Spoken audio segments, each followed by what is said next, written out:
Brexit pulled the pin on the old politics and welcomes in the new politics. Look, there's no going back. Things in politics will never, ever be the same. It's a different terrain. The Labour Party is in a genuine existential crisis. And that means all of us today in an existential crisis. I say that not with any sense of tribal superiority, just simply the idea that any kind of progressive government in this country can't be formed in Britain without the Labour Party playing a key role. It just isn't possible. And we have to make absolutely sure that in the coming months and years, the next Parliament or this Parliament don't strip out the social and environmental dimensions of Europe, which they will be tempted to do as we gradually unpick the relationships. And if this is going to happen, and if we're going to mobilise against it, we've got to have people working together, which is why we're here. And it will be people, I hope, from my party, from the Greens, from the Labour Party, from Conservatives, some of whom are disgusted by what's happened, and we have to try to bring them together. If ever I need reminding of just how high the stakes are, then I need only to speak with my constituents who are struggling to pay the rent. The services they rely on are vanishing. They're staring down the barrel at a crumbling economy, endemic low pay, and the prospect of years more austerity. Politics is often pitted as this thing that some people know how to do and most people don't. And our experience show that everyone has a view on the issues they're facing. And we even, if we ask ourselves, we have a vision of how to move through these issues, but we often lack a political platform, and an exciting one at that, because there are plenty of dry ones, but we want an exciting one, from which they can express these views and these visions. That if we are to heal both our country and our democracy, then we urgently need to build a progressive alliance for electoral reform. Obviously, we would prefer a left-leaning progressive alliance to a Tory government, or UKIP, oh my gosh.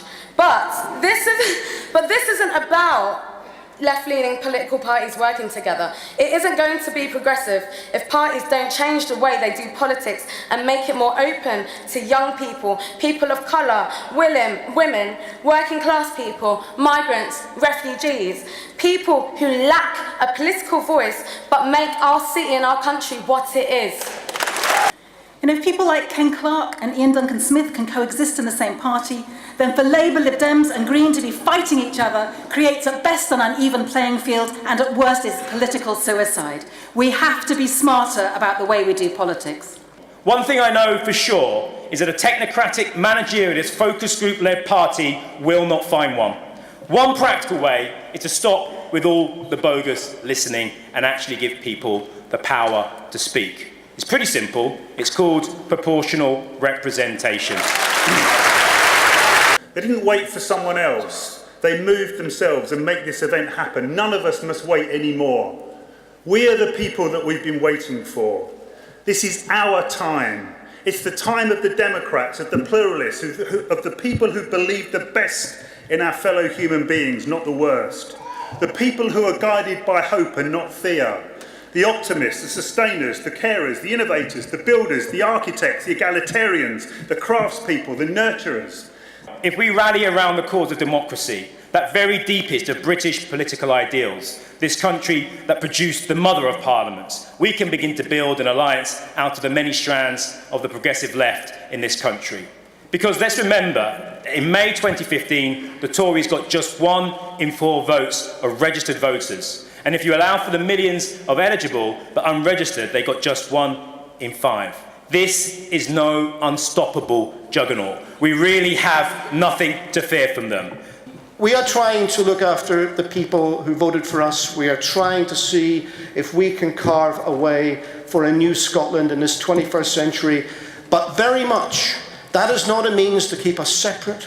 That is a means to allow us to participate more in Britain, in Europe and in the world. And you will find us in Scotland great friends and allies, I hope, when it comes to talking about a progressive alliance and achieving constitutional change throughout all of these islands. And I hope that actually one day you will see that the Campaign for Scottish Independence will deliver such a constitutional shake-up that it will be to the benefit of everyone in all parts of the United Kingdom. It would be a mistake to think we just needed to get rid of the Tories. The forms of political organisation that we have at the moment are inadequate, and they fail to engage with the vast majority of people in London and the rest of the country. As politics changes at speed in front of our eyes here and all over the world, I hope we, in this room and beyond it, can start to achieve a collective resolution. No question there are different kinds of Brexit, and the debate on that is vital if we're going to leave the EU, how we do it, who we protect, and so on. But right now, most of our energies should be expended not on that stuff, but on going to places we, and it is we as much as it's anybody else, have forgotten about for far too long, listening to people, and beginning the process of coming up with a politics that finally, belatedly after all this time, addresses their predicament and the awful inequalities that have defined this country for too long. What we're asking for is parties to welcome the challenge of becoming more transparent, accountable and democratic, and to actively engage people in more creative ways. Step outside your comfort zone, it's going to be fun. And to prioritise the voices of marginalised communities, because they ain't being heard. Only through taking this leap will people in London and across the UK have faith in a political system that values their contribution and in which they have real power. Thank you.